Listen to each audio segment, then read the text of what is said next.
Hey, Athlete Zone fam, welcome back to the podcast. Today we have a special guest joining us.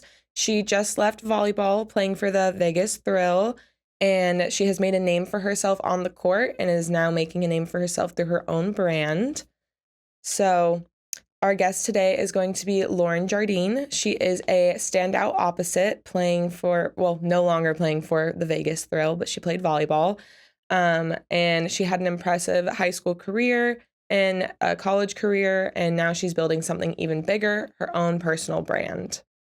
So we're going to be talking about Lauren's journey from her early days in, did you grow up in Vegas, I think? Or Utah. in Utah, that's right. In Utah to becoming a D1 athlete and how she's using her platform to build a brand that represents something much bigger than just sports. So first off, Lauren, welcome to the show. How's life been treating you? I know you have some big news going on. Yeah, it's been really good. Came in the off season after finished up with the Thrill, moved back home to Utah, got married. My husband and I got married on May 23rd. And then I've just been traveling around all summer, doing volleyball camps, coaching kids, playing in grass tournaments, so that's been really fun. That's awesome. Yeah, congratulations on the marriage. Yeah. How fun. Thank you. It's super recent. And you guys just got a house together, right? Yeah, we just got a house. We're moving in. It's crazy. There's a lot more things that I thought I had, but I don't. It's I been know. great. That's so big, girl. That's so exciting, though. I can't wait to get my first house. I know. That's so exciting. And it's back home. Are you close to family then? I am. I'm like within 10 minutes of my parents and then within my same neighborhood as my sister and her family. Oh, So That's perfect. oh, so you can just show up whenever and just hang out. yeah, she Recruit said them. she's gonna come drop off her kids for me to babysit, so that's gonna be awesome. I love it. You can Perfect. recruit them for help for moving. Yeah, get them Yeah. some merch. Yeah, facts. I love it. Okay, so we want to get to know you a little bit more as a person and highlight your early experiences. So can you tell us a little bit more about where you grew up and how you got into volleyball? Yeah, so I grew up in Highland, Utah. I lived there for most of my younger years. I lived in um a small subset of Highland until I was about 11, and I didn't do any sport specifically. I kind of just like played outside all the time. I'm the youngest of 5 kids, so all my siblings like forced me to be outside every summer. And then my dad got a job change and we had to move to Eugene, Oregon. And Oh, then I started a couple other sports. So I lived in Eugene for about 3 years. Um, Nice. from the time I was 11 to about 13 or 14. And then I played soccer, basketball, volleyball, track and field. I actually raced at Hayward Field for junior nationals when I was oh wow. 13. So that I thought that would be my passion. Mm-hmm. Little did I know my dad is 6'8", my mom's 5'9", so they gave me the tall jeans. So I Right, kept right. going. Yeah. Um, and then I moved back to Utah when I was 14, started playing volleyball again. I was playing basketball, swimming, track and field, All the tennis, gymnastics, things. you name it. All of the sports, did Wow. everything. And by the time I was a sophomore, my mom was like, I am so sick and tired of driving you to all these freaking practices. You got to pick a sport. You know, I've heard So that. I've heard parents are like, yeah. let me get my kid into a sport, keep them busy. And then they're like, wow, like now Okay. I'm busy. Like, Yeah. Yeah. It's not just your job, it's their job too. Yeah. No, definitely not. So she was like, you pick a sport, we'll support you whatever you do. But my both my parents played basketball in college. And so my mom was like, I won't coach you in volleyball if you won't be my player in basketball. So I was like, okay, I'm a tad bit aggressive for basketball. I'd foul out probably 5 seconds. Volleyball just stuck with Real. me. So yeah, my sister played at BYU actually. So I Nice. got to grow up watching her when I was younger. And then I was like, oh, BYU is the place for me. Mm-hmm. And then I realized I didn't like blue that much. So Real. That's how I feel about our school colors. I'm over the orange and black. I know, it's a lot. It's horrible. Well, that's Yeah. really cool. Yeah. So, you ended up going to Vegas, you said? Yeah, so I played at the University of Wisconsin my freshman year won a national championship there, and then I transferred back home. I really missed my family. So I transferred back home and I played at the University of Utah for my last 3 years of college. I played in a random summer tournament that one of my friends I had met through college had asked me to play with, and it was in Vegas. So I had went to play with her and some other girls, and then the president of the Thrill just saw me play and was like, "Love the way you play. Like, are you interested?" And I said, "Yeah, I am," but I specifically was like, "I can't talk to you until my eligibility's done," 'cause I was so scared of like messing that up. Yeah, there's so Um, many different weird requirements with that kind of Yeah, you have stuff. to be careful and stuff. Yeah, yeah, any tournament, whether it be grass, indoor, beach, if you're playing for money, if you're playing for charity, like you have to like keep it list it all out. all. But Yeah. yeah, so I played for them this past year. I was drafted after my senior season. Um, And then I played for them this past like 6 months. It was a blast. I love Vegas. Henderson is so much fun. I made a lot of friends there and I really want to go back. I love it. That's That's so cool. awesome. Well, looking back at your journey, what's one lesson that you feel like you learned and have taken with you through all of it? I'm a pretty hardcore person and athlete, so sometimes it's hard for me to give myself grace when I make mistakes. I grew up, doing sports like gymnastics where it's based off perfection and technique, and then I did sports like swimming where it's based off of speed and competitiveness, and then same with track and field. So all the sports that I've done in my whole life have helped me get to the point I am now, whether it be mentally, physically, or emotionally, got me to the point where I am right now. And I think that like being able to give myself more grace when I was younger, of being like, okay, I know this is something I'm not good at right now. It's okay not to be good at everything right away. Still struggle with that aspect. Um, but being okay with like knowing that you're growing and like growing into that is something that I would tell every athlete to do. That Definitely. that's good advice, Yeah, honestly. that's good advice just for life in general, I feel like. Yeah, and I feel like I know a lot of athletes that can be really hard on themselves and they don't really let themselves live very much, like outside of their sport.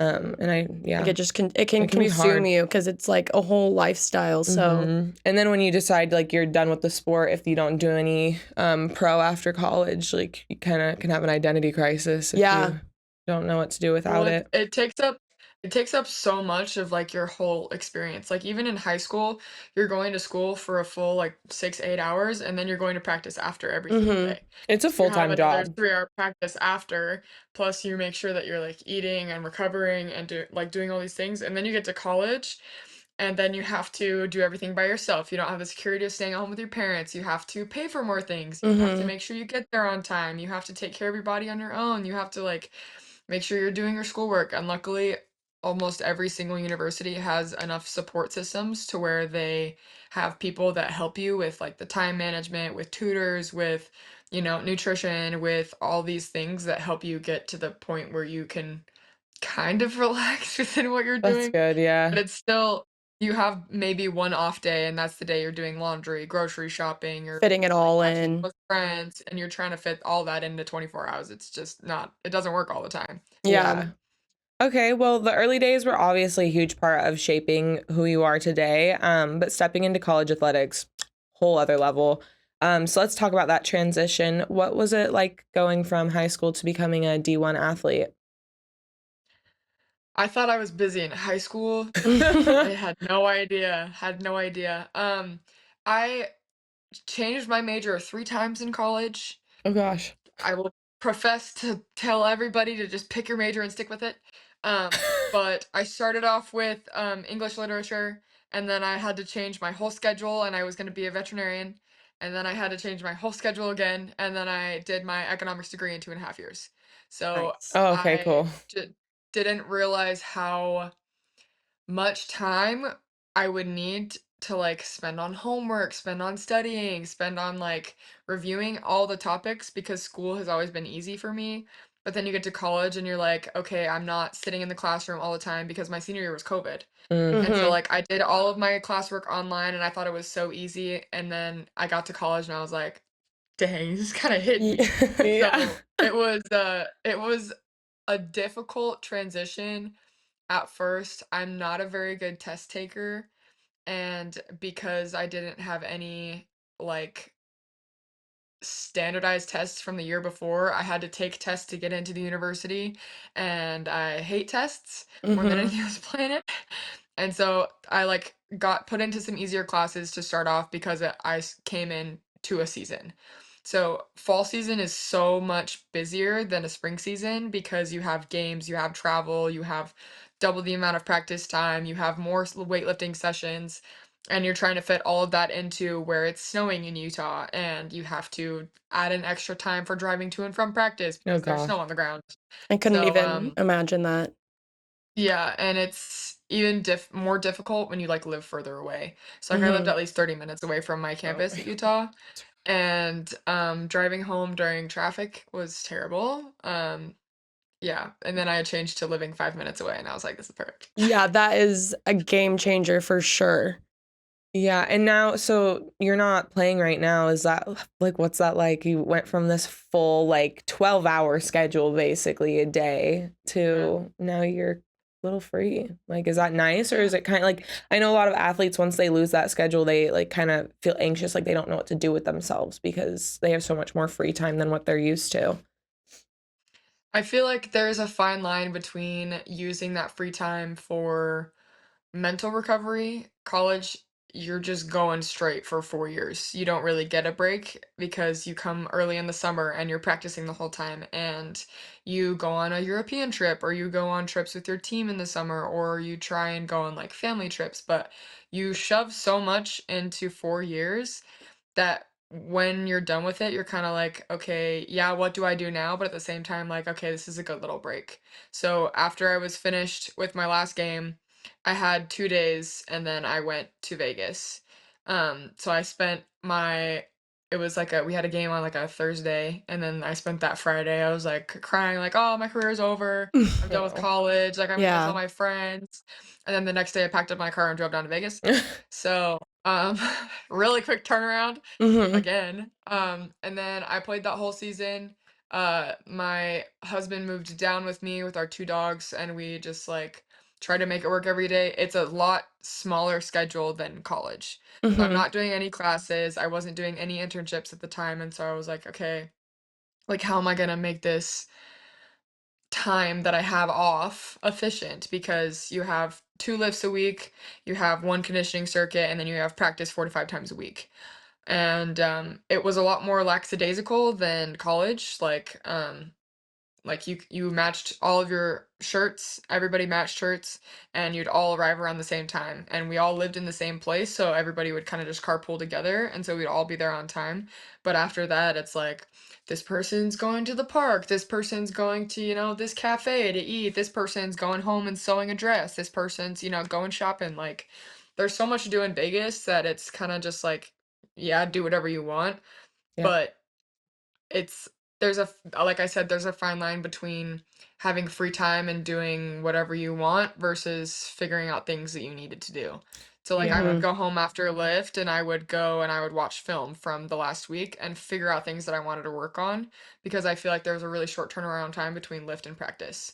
So I'd Mm-hmm. go to lift, and then I'd come home, I'd fuel my body, and then I would watch film for like an hour and a half, and then I'd go to practice early and like get my body warm, get moving, get some extra reps, go to practice for 3 hours, and then I'd stay after practice and work on a smaller portion.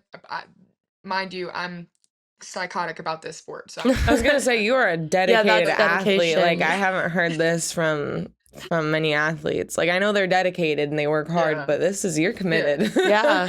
Yeah, this has kind of been my schedule since I was 15.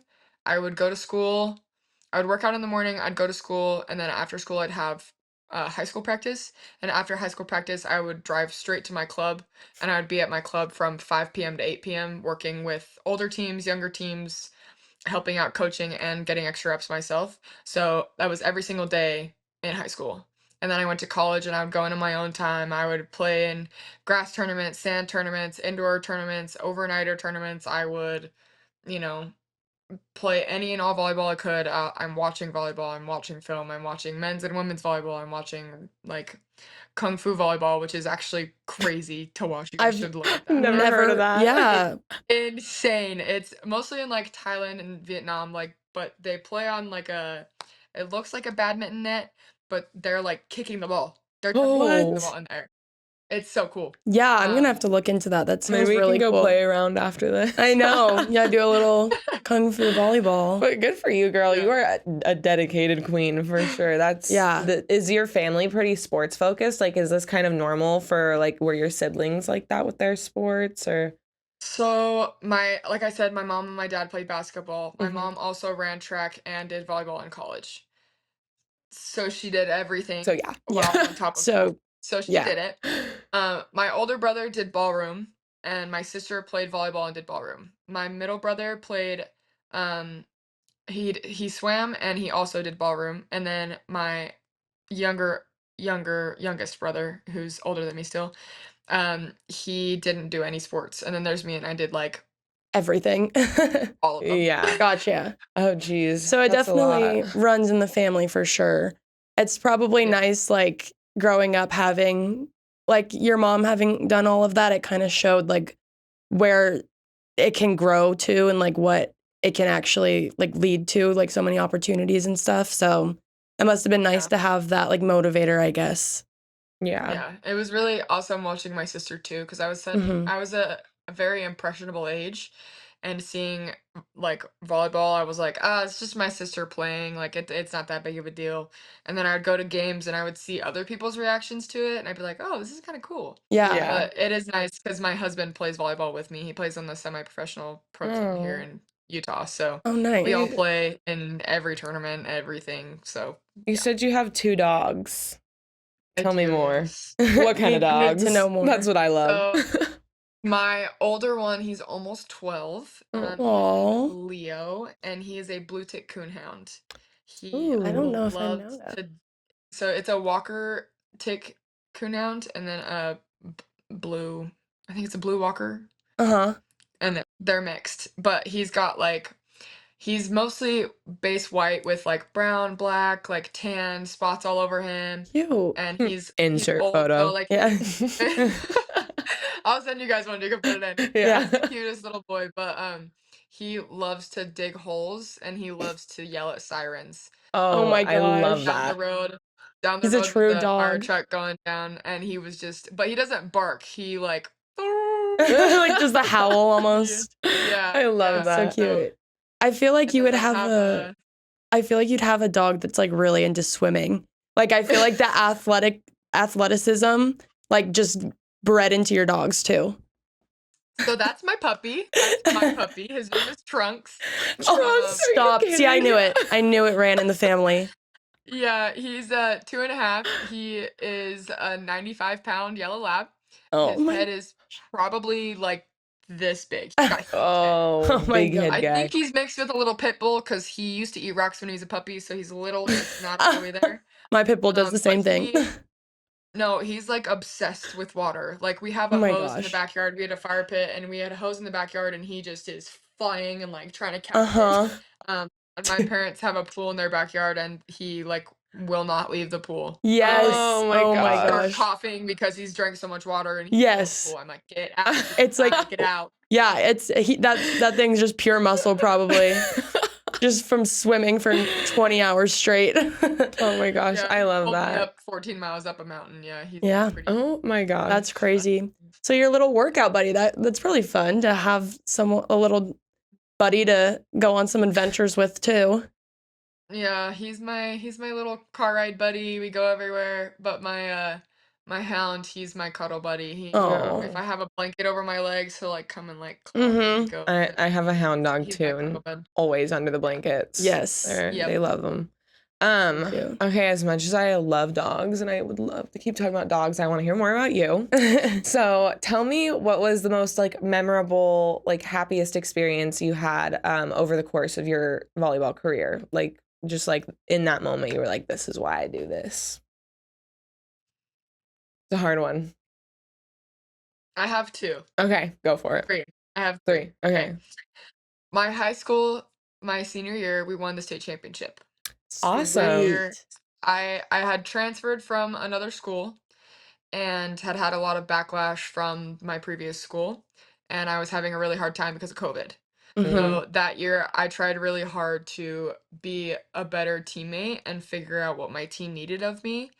And that year, we won state. We didn't play our rivals, but our rivals lost to the people we played. Mm-hmm. And so we were The people playing you played them, and and it was beat. against some club girls.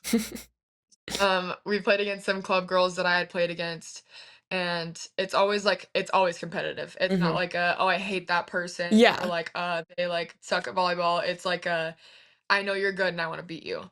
Yeah. So that game we went to 4 sets, and I just like went off. I was like, I'm taking I control of this love match. We're it. not losing. I'm Oh, that's winning this awesome. freaking game. I can't do it anymore. And so the last point, I like nearly shanked a ball, and the center like Just went got it at to it. me. Yeah, and I instead of like trying to hit the ball as hard as I possibly could, I was like, my team needs this point because it was like 26. It was like 26-25. So if we won this point, we won the whole game. Yeah, it was a And it close was close one. every single set. And I was like, I do not want to go to a fifth set. I am tired. Yes. Long day. Uh-huh. Um, so the last point, I like put it in the deep corner. I saw them dive for it, and I just knew, like in my heart, I was like, this is what I felt. I was like, Mm-hmm. oh, this is great. This is what I've been working for 4 years, a starting spot and winning a state championship. I was like, this is fantastic. So that was That's one of them. amazing. And then my second one is when we won the national championship. I did not have a starting role. I didn't know what my role was on the team in general, but I knew that I came to practice every single day, and I was like, I'm going to play volleyball as hard as I can. So even if I was on the B side or the non starting side, I made my teammates work harder. And I do feel like that did help my starters play so much better and more like out of their comfort zone because they knew they had to be different to play the type of player that I am. And so I do think that that did help win the national championship. I think that everybody has a part in it, whether it be you're there mentally or they're emotionally or they're like ready to go in. But I think like throughout the whole season, I made people work differently to where they could be comfortable in a game doing that stuff.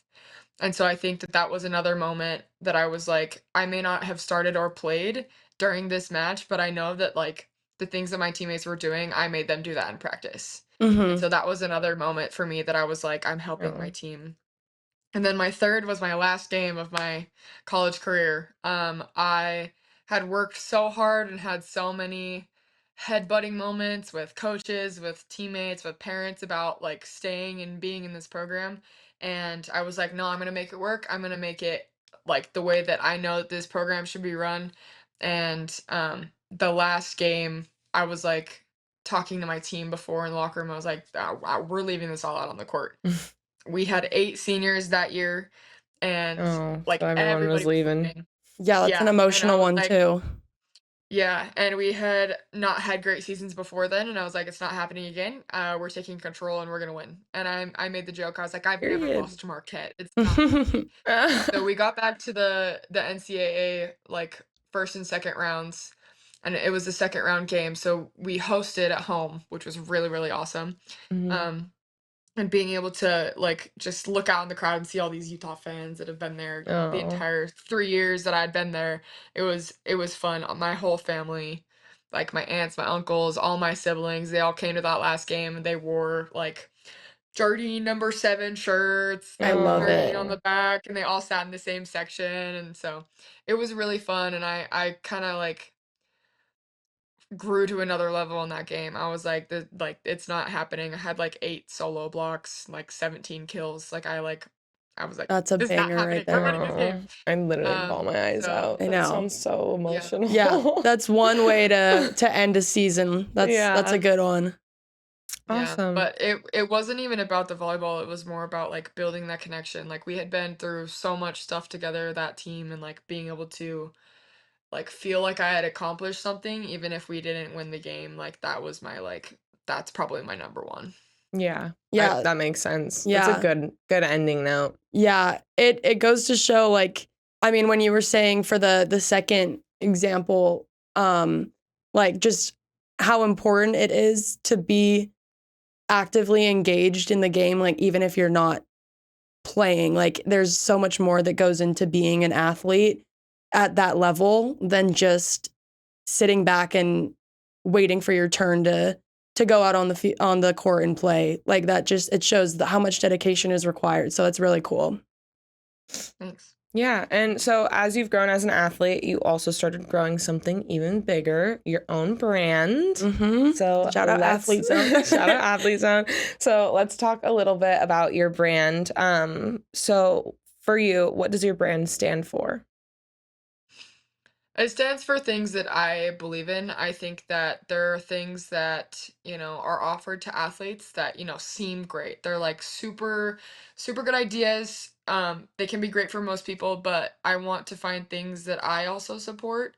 Um, there's a lot of people that are like, oh, I'll just take any deal and I'll make that my brand. But I want to build something that I enjoy and that I see as a reflection of myself. Mm-hmm. And so I align with things that I personally use or that I personally enjoy. Like I love Red Bull more than anything on this planet, aside Valid. from So real. my dog. And I continue to show that throughout.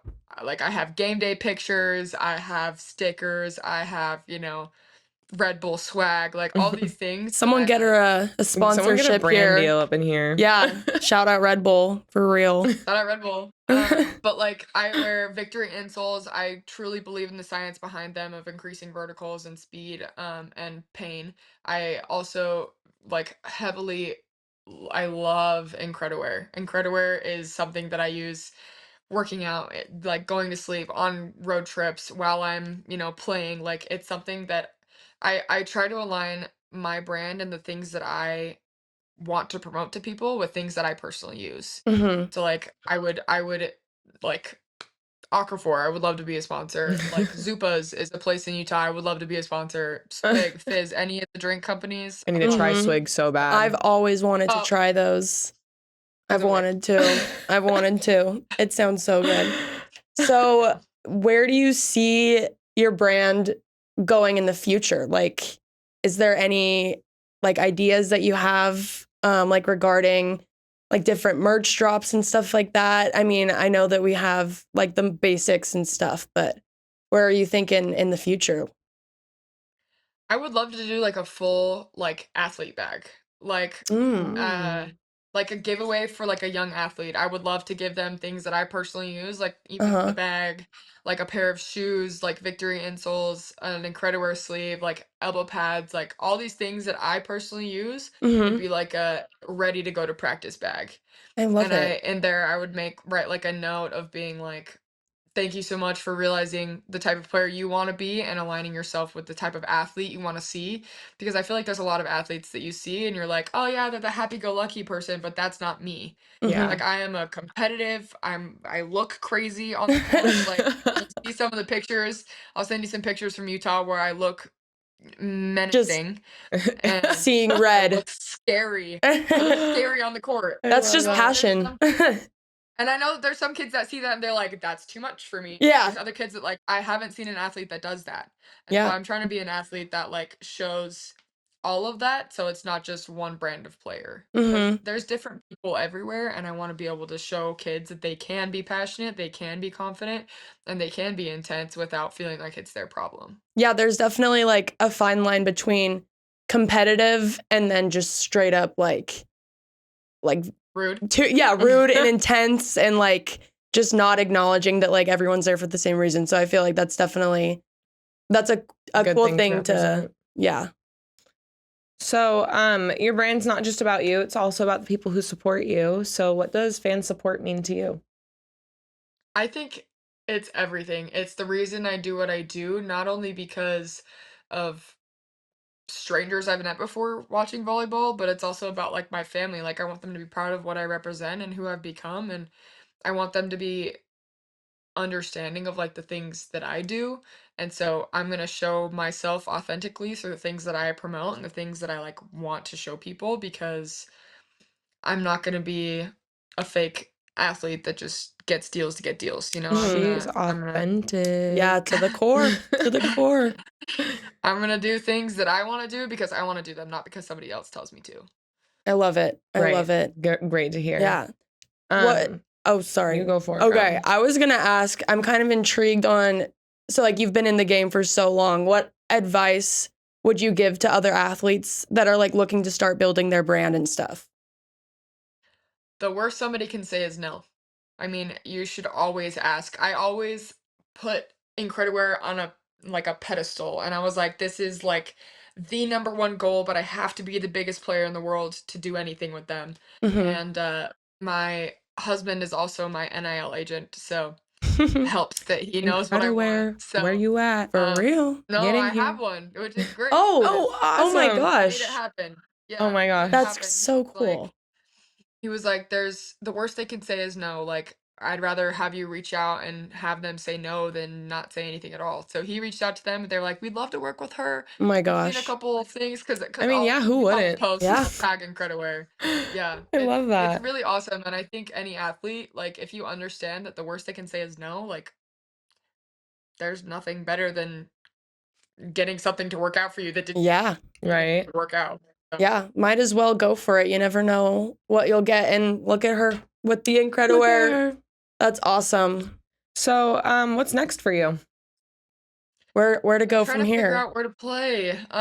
We usually have seasons from anywhere from, now to December or December to May. So it's just kind of dependent on the market.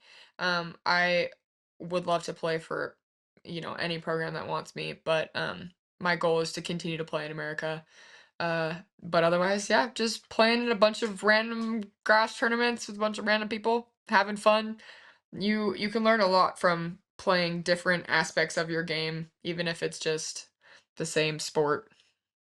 I love that. Yeah. Well, this has been an incredible conversation. I'm really glad we were able to get a chance to speak with you and get to know you a little better. Before we wrap up, where can people follow you and support your brand? I have been tagged as Air Jardine 17. Sweet. My didn't get that nickname until I went to Vegas, and then they called me Air because I jump high. I love So that. you can find me on Instagram at Air Jardine 17. A little rhyme That's to it pretty much the also. only Instagram I have. Yeah. I love Perfect. it. I love it. Yeah, definitely check out the Athlete Zone merch as well. Yeah, go shop Air Jardine. Facts. Thank you so much for joining us today. So it was really nice speaking with you. It was great talking. You guys too. Nice to meet you. Thank Yes, thank Yeah. you so much. Have a good one. you. You too. All right. Thank you, Cool. Athlete Zone fam, for joining us today. And to our listeners, do not forget to check out that merch online and have a good rest of your day.